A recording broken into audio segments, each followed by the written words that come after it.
Kris, considering that Dylan Holloway is in the lineup tonight, what elements of his game do you need to see for him to have an effective night?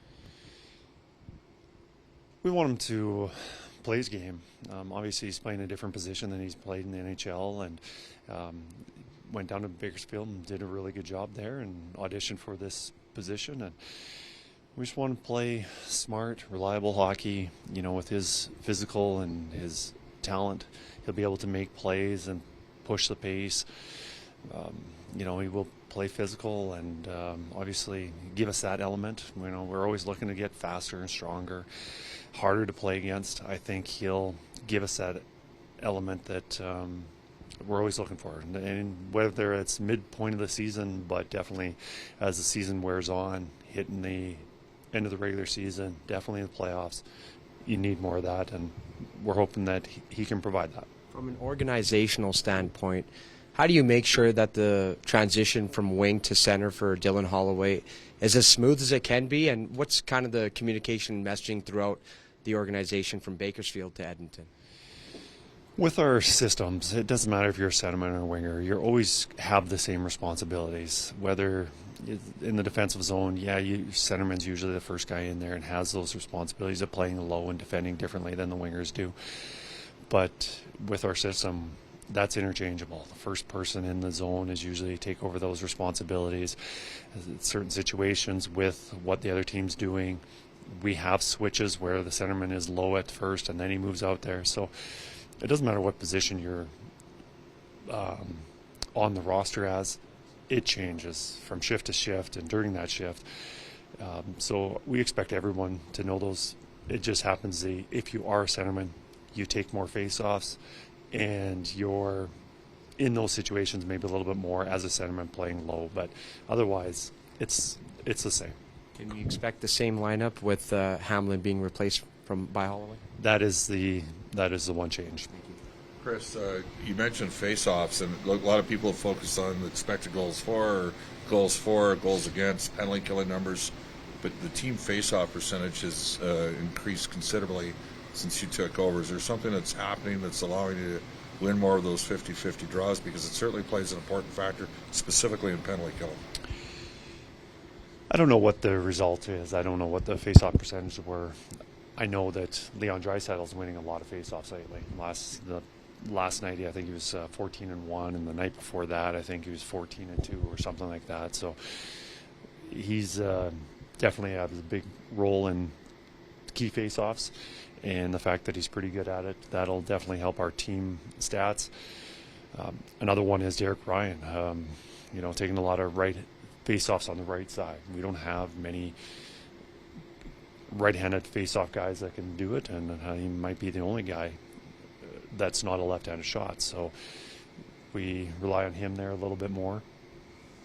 And I don't know. I'm not sure if it's just guys digging in the face-offs, what it is, but it's not usually just the centerman losing draws. It's the wingers not jumping in there and getting those 50-50 pucks. So I definitely like our centermen, the way they've been digging in and trying to come up with every puck, every face-off. But, a lot of credit has to be given to the wingers too, because they've been helping out. As a coach, does a 12 or 13 game winning streak even get mentioned in your dressing room tonight? I don't think we've mentioned a winning streak at all. We've certainly not talked about a number or anything like that. Tonight's just another game, obviously. Rival, somebody that, I haven't experienced this, but I'm excited about it for tonight, and I'm sure our players are too. And but as for the streak, everybody knows about it, but we don't talk about it. I want to ask you that. This is your first Edmonton Calgary game behind the bench here Saturday night. You've seen a lot of these on TV. What are you thinking heading into your first one? I don't think I can get prepared for it. I think it's something that when you get behind the bench and you hear the crowd and you hear the banter between the players on the ice, that's when you really have a full appreciation of what goes on during these rivalries.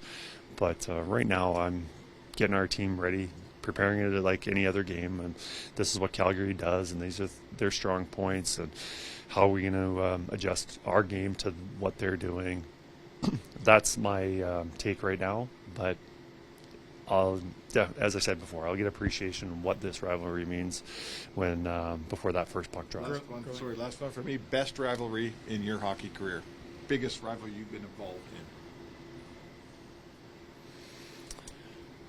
in. Well, I'd spent so much time coaching in the American League and with Hartford, and just with the during the COVID season with Providence and ourselves playing each other. We only had 24 games, and we played them eight of those 24 games. So, and then that carrying over to the next season. I don't know. Maybe for me, maybe that was part of it. I don't know. I don't think have a situation that's a rivalry like the Oilers and the Flames have. Growing up in Western Canada, do you have any memories of those like 80s battles of Alberta, or like what jumps out at you from growing up as a kid watching these teams or getting a little older, Kris? Yeah, no, I remember the rivalry, the playoff series, and the hits, and the Mark Messier elbow on I believe it was Jamie McCowan. I remember that, but I was cheering for a team when I was a kid. I was cheering for a team out east, so obviously I was watching these games, but probably spending more attention to what was happening out there. You won the Max here? I won the Max a long time ago, yeah. Who were your teammates that maybe advanced off that squad? Probably in the NHL, probably the only one who had so many NHL time was Graham Belak. Okay, Yeah. tough guy. Very tough guy, yeah. We had a big team. I think for midget hockey, we had 2 players under 6 feet, and one of them was our backup goalie. And Graham followed you to the Edmonton Ice as well. Yes, and university. Yeah. Yeah.